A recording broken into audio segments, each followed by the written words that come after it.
Кешенең тормышта урыны уның хезмәте, эш рәте белү-белмәвенә бәйле. Димәк, кешенең кеше һәм шәхес булуы уның эшлеклелегенән тора.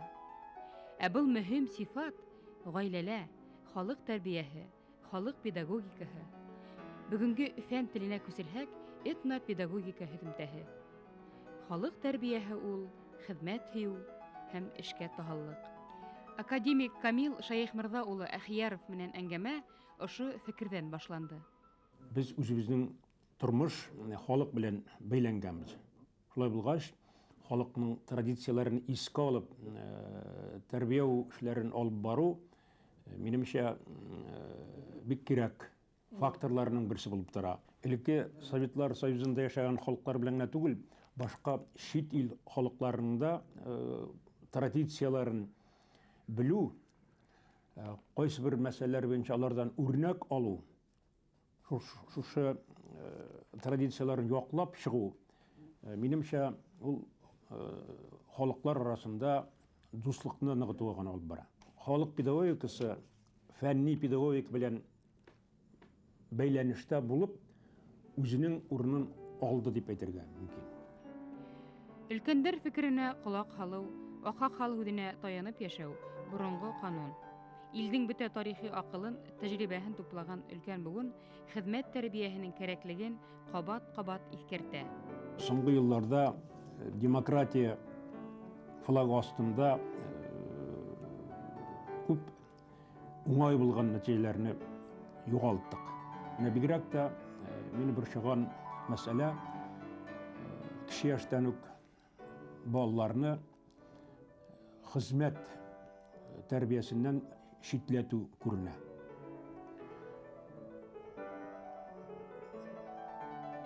Мәктәпләрнең материал базасы бик йомшак. Ул безнең республикада гына түгел, ул Россия күләмендә йомшак. Чөнки миңа фән буенча күп регионнарда, күп районнарда, күп шәһәрләрдә булырга туры килә. Без электән яулап алган уңышлы нәтиҗәләрнең күбесен хәзер югалтып барабыз. Чөнки хезмәткә омтылышны ныклап дәүләт тарафыннан да ярдәм әле бик әз. Хәзерге еллар белән чагыштырган вакытны хезмәткә омтылыш һәм хезмәт тәрбиясен алып бару бик әйбәт куелган дип әйтә алам. Менә караек, укучылар производство бригадалары килеп чыкты. Башта Ставропольдә, анан бүтән Советлар Союзы күләмендә, безнең Башкортстанда күп мәктәпләр үзләренең тәрбия эшен алып бару һәм аны оештыру буенча культстаннар төзелде. Менә бу мәсьәлә буенча бик алда барган районнар: Тәтешле районы, Янаул районы, Илеш районы, Дүртөйле районнары.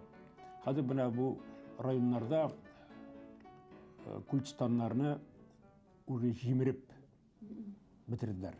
Минемчә, аны яңадан безгә торгызырга туры киләчәк. Тик бүгенге заманса шарттарға яҡраштырырға. Бүгенге заман шартлары искә алып. Ни өчен дигән вакытта хәзер менә төрле педагогик, психология булган буенча булган тикшерүләр күрсәтә, яшьләр арасында, бигрәк тә укучылар арасында хезмәткә караш югары түгел. Күбрәк сату эше белән шөгыльләнергә теләгән кешеләр бар. Яшьләрне тәрбияләү мәсьәләсендә үзенең идеологиясы булырга тиеш. Менә бу идеология бездә юк. Ничек инде ул хөкүмәт укытып чыгарган яшь буын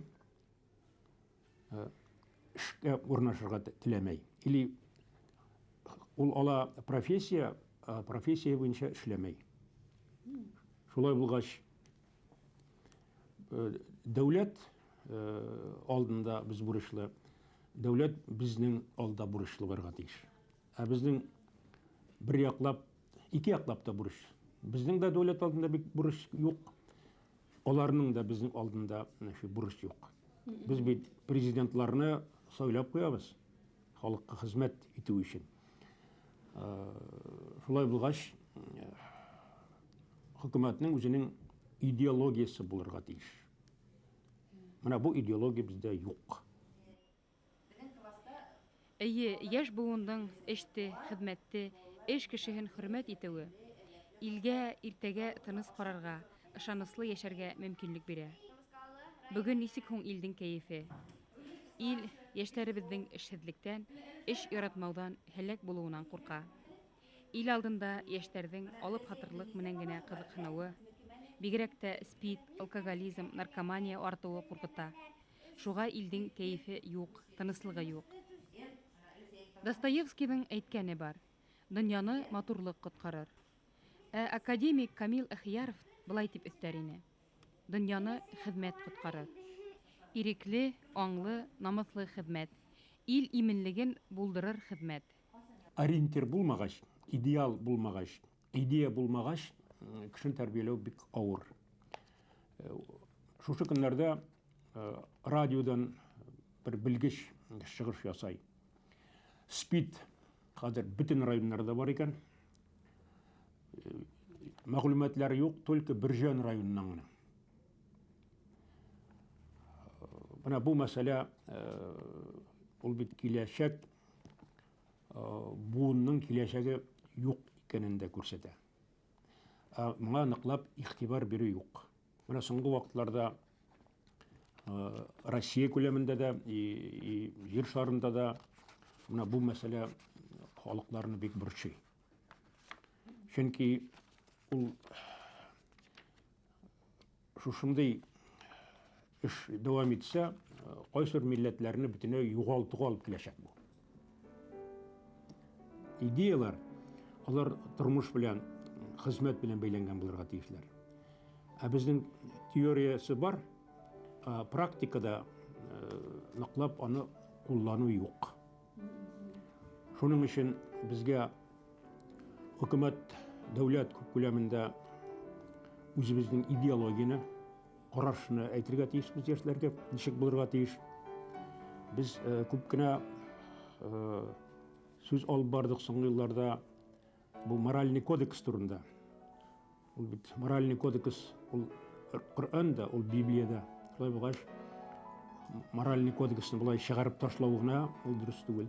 Шуның өчен без әйтергә тиеш яшьләргә. Менә ничә пункттан тора моральный кодекс. Шушы сорауларга, җәмгыятьнең сорауларына яшь буын алар үзләренең ориентирлары булырга тиеш. Камил Шәйхмырза улы Әхияровтың эш бүлмәһеннән көне буе халык өҙөлмәй. Ингән сыҡҡан студенттар, аспиранттар, академик уларҙы иғтибар менән ҡабул итә. Йомошсыларға стеналағы портреттардан 20-нсе быуаттың атаҡлы педагогтары, коммунистик тәрбиә юлбашсылары Сухомлинский, Макаренко һәм Ленин да ҡолаҡ һала кеүек. Эйе, академик Әхияров уларҙы үҙенең уҡытыусылары тип иҫәпләгән һәм бөгөн дә иҫәпләй. Коръәндә, Библияла, коммунистарҙың мораль кодексыла бер үк ҡиммәттәрҙе алға ҡуйған, бер үк талап ҡуйған кешегә. Быны танымау мөмкин түгел. Шул уҡ ваҡытта ошо уҡ тәрбиәүи аҡыл халыҡ педагогикаһына ла хас, ти академик. Фәнни педагогика ул бик ныҡ бәйләнгән халыҡ педагогикасы белән. Фәнни педагогика халыҡ педагогикасы нигеҙендә ул барлыҡҡа килгән. Шуның өсөн һәр бер халыҡның традицияларын белеп, аңлап эш алып барыу хәзерге заманда бик актуаль проблема булып тора. Безнең үзебезнең безгә хас булган төрле карашлар, омтылышлар бар. Ул башҡорт халҡына гына, татар халҡына, башҡа халыҡлар белән бәйләнгән традицияларны искә төшөрү, шул нигездә эш алып барыу минемчә бик ныҡ ярдәм итәр иде. Менә бу йәшләрне матур кеше итеп тәрбиәләүдә.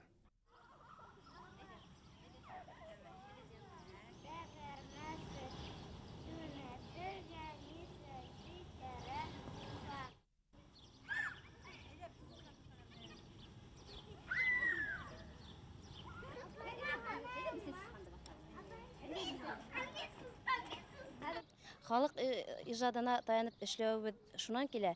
Без менә шу юмактар, әкияттәр, мәкальдәр, әйтемнәргә таянып балаларга үзебезнең халкыбызга, үзебезнең телгә һөю уятабыз. Шуннан менә ошо халык ижады ынҗыларын кулланһаң, уларга тизрәк барып китә. Biz үзебездә картинәйләрнең тәрбиясен алган кешеләр буларак, аларның әйткән сүзләре безгә кагыйдә булып килгән. Нимә эшләргә ярамай дип әйткән сүзләрне без кагыйдә итеп алганбыз. Аларның тәртиплелегендә, аларның улларга ихтирамлы караштары, шуның улларның сүзләрен йыкмауларында күренеп тора. Фольклорды, халык ижадын белмәгән тәрбиясе балаларга yetkерә алмай уны. Шуның өчен менә хәзер әдәбиятта күренде инде хатуда. Менә шуларды тулырак итеп программага тулырак керһә, бирәк тә һәйбәт булыр иде. Һәр көн һайын хәзер киләсәктә әлеге кыйын вакытта без күреп торабыз. Менә тәртипсезлек күп булган вакыттарда бигрәк тә менә ошо халык ижадына таянып эш итәргә кирәк.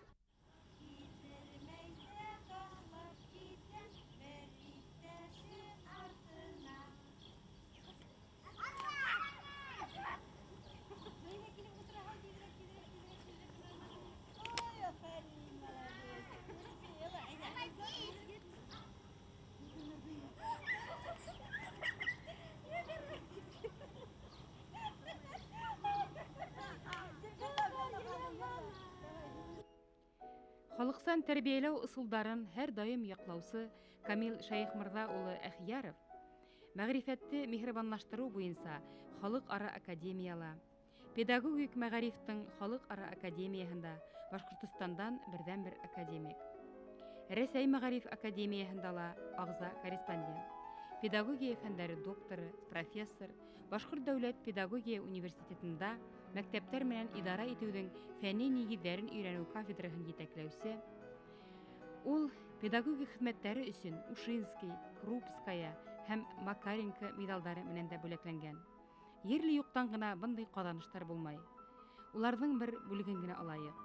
Камил Шәйхмырза улының кулы астында 110 кеше докторлык һәм кандидатлык диссертациясын яклаган. Бынан тыш тагыла 90 яшь галимгә тел ярдәме күрсәткән ул. Республикала хезмәт темаһын ял һәм файда, һаулык һәм һәйбәт кәеф бирә торган хезмәт тәрбияһен пропагандалау академик Әхияровты һәр сак фикердәштәр, гамәли һәм рухи көсөн аңлаган укучылар менән юлдаш итте. Еңел куллы остаз исемен алган Камил Шәйхмырза улы үзенең өлгөрлеген бер авыз һүз менән генә билдәләй. Иренмәйем. Бер вакытта ла иренү, йывану кебек халәткә төшмәйем. Бәхетле кеше дип көнләшер кемдер. Көнләшмәй мөмкин түгел. Ләкин был эшһөярлектең башында олы тарих шаукымы ята. Бүген 70-80 яшен тултырган милли интеллигенция вәкилләре, табипмы, укытучымы, галимме, язучымы, академикмы ул, шуны белә. Улар йөзәр кешенән һайланып укып сыга алган, халыкса әйтмешләй, әдәм була алган кешеләр. Кемдәрдер ярты капсык бәрәңге, бер күнәк уны булмау аркаһында аслыкка түҙә алмай укуды калдыра. Кемдәрдер халкын фатирҙарҙа исәнлеген юғалта. Иң сыҙам, иң ныҡымыштар ҡала, милләт уҡымышлыһы булырға ынтыла. Шуға ла бөгөнгө 70 йәшлектәр белемле, мәғрифәтле булыуҙың баһаһын айырыуса ныҡ белә, айырыуса ҡәҙерләй. Шуға күрә уларҙың күбеһенең эш бүлмәһенән Ленин, Сталин, Макаренко һәм Сухомлинский портреттары, китаптары биҙәй. Эйе биҙәй, һәр хәлдә сүплеккә сығарып ташланмай. 70 йәшлектәр бөгөнгө яулаған үрҙәренә ниндәй ҡыйынлыҡтар, ниндәй упҡындар, ниндәй һикәлтәләр аша килгәнен үҙҙәре генә белә. Лично меня в нем подкупает человечность. Вот он очень человечный человек. Вот за всей его строгостью, требовательностью чувствуешь отцовскую заботу. Отцовскую заботу, ее чувствуют все. Он может, знаете, так от души отругать. Вот. Он может требовать, может даже сверх сил. но он как-то умеет вычленить, на что способен каждый аспирант, и по-отечески вот его сподвинуть, вот именно по-отечески. А вы знаете, вот мерка и планочка отцов, она всегда немножко завышенная. И вот я думаю, что с этой точки зрения у него действительно отеческая забота. Поражает его вот научно-организационная мощь. Он умеет организовывать работу собственную, это показательно, работу всего совета, работу каждого аспиранта. Это я его характеризую как ученого. Ну а в целом, знаете, быть просто сухим ученым – это очень сложно. А остаться еще и человеком, вот с такими ученостями, с такими степенями, с такими званиями – это редкость. Мне очень повезло тем, что я так уж по воле судьбы стал первым аспирантом Камиля Шейх-Мурзиновича здесь, в Уфе, когда открылся диссертационный совет по педагогике. И так уж получилось, что и первым докторантом. И на первом кандидатском совете я защищался под номером 1. И первым мне пришлось защищаться и на докторском совете. И благодаря Камилю Шейх-Мурзиновичу Ахиярову успешно, на мой взгляд. Значит, у него легкая рука. У него легкая рука. Пока еще не было такого случая, чтобы из 110 аспирантов и докторантов, которые работали под его руководством, кто-то потерпел неудачу. Когда я ему принес первый вариант своей кандидатской диссертации, текст примерно 130-140 страниц, он оставил всего 30 страниц, остальное вычеркнул. Как-то это в начале 90-х годов мы были с ним на конференции, научно-практической конференции в Узбекистане. Конференция проходила в 2 городах, в городе Ургенч и в городе Ташкент. Когда завершилась та часть конференции, которая проходила в городе Ургенче, мы должны были вылететь в Ташкент, но из-за того, что погода испортилась и был сильный туман, самолеты не летали. Мы решили выехать автобусом. Автобус шел через пустыню Каракумы всю ночь, 16 часов в дороге. Но он был переполнен, и билетов не было. И водитель сжалился над академиком и пустил нас в переполненный автобус, посадил его на мешок с рисом.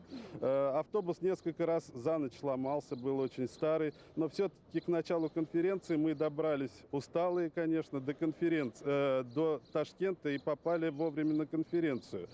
И вот сейчас, когда вспоминает Камиль Шейх-Мурзинович эти дни и ведет беседу со своими аспирантами и докторантами, он любит употреблять такую фразу: для того, чтобы написать диссертацию кандидатскую или докторскую, надо съесть не менее 5 километров сосисок в буфете Ленинской библиотеки или хотя бы на мешке с рисом проехать через пустыню Каракумы.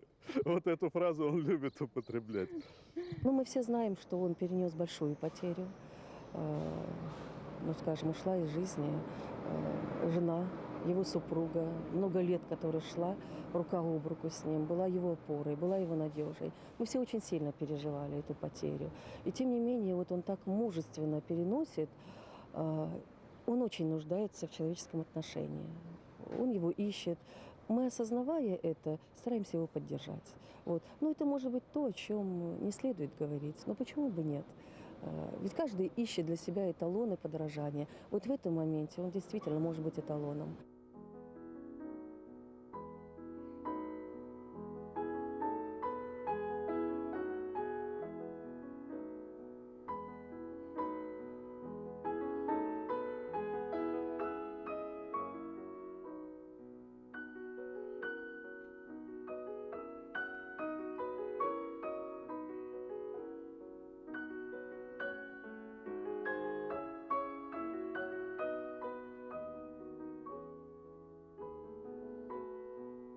Мен өзім Илеш районы Жоғары Маншар ауылында туғанмын. Бұл ауылда еш қына болам. Жылдар өту білән ауыл бек қадірлі бола екен. Шуңа Илеш районында Чоқмағаш, Кушнаренко районларында болған вақытны ел сайын өзімнің туған ауылға, үскен урынларға барып келе. Иске нык төшә башлады. Яшьрәк вакытта бик истә булмагандар. Ну, хәзер зур яшь булгач, югары Манчар авылында ел сайын була. Мәктәпкә керәм, чөнки беренче класста Манчар авылында укый башладым, ярты ел. Калганын инде 10нчы классны югары Яркәй урта мәктәбен бетердем. Илеш районының райцентрында. Шуның өчен туганнар бар авылда. Бер авылга кирсәм, алар күп кенә туганнар. Берсенә кирсәң, икенчесенә кирмәсәң, алар үпкәләйләр. Шуның өчен бер барып кергәндә авылга барсына да кирип чыгам. Икенче сакына торган урын шул югары Яркәй, өченче урын бар. Üçüncüsü iş başlagan урын Бырай районы Шалкак авылында. Ул авылда ел сайын булам. Кешеләр бик нык мине таныйлар. Менә үткән елны үземнең районга да бардым, Сабантуйга. Шушы эшләгән авылга Сабантуйна барып килдем. Сабантуйда һеҙ кем? Ҡунаҡмы, әллә ҡатнашып, керешеп Юк, йөрөүсе, мин ярышыусымы? күбрәк Сабантуйда теоретик читтән карап торырга яратам. 1932 ел. Алдыңғы колхозсы Шәйх Мырза Әхияров икенсе Бөтә союз июнында Сталин эргәһенә ултырып карточкага төшкән.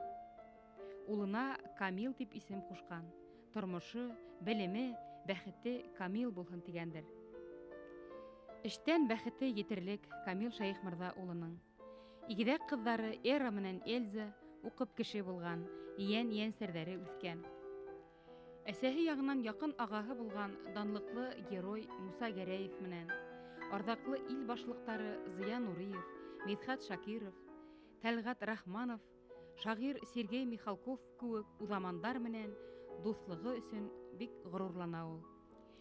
Бөрө дәүләт педагогия институтында 26 ел ректор булып эшләй.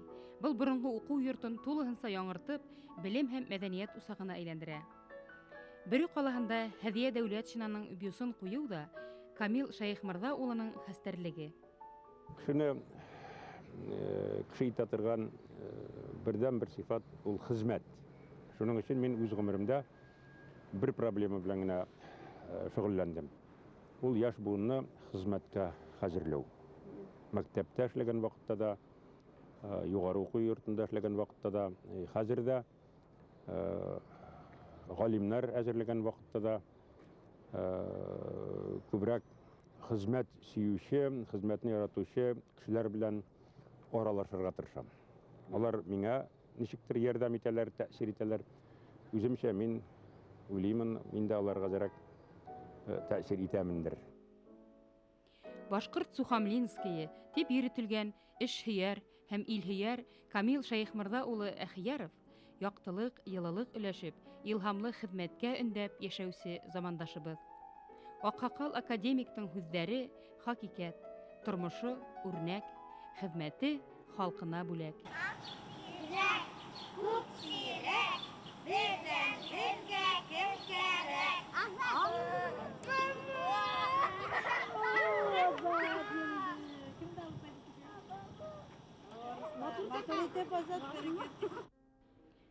Һаумы яҙым, тағы ла бер яҙым, тағы баҫтым йәшел үләнгә, ҡыуанамын шуның өсөн дә бит, үҙ хәлемде үҙем белгәнгә.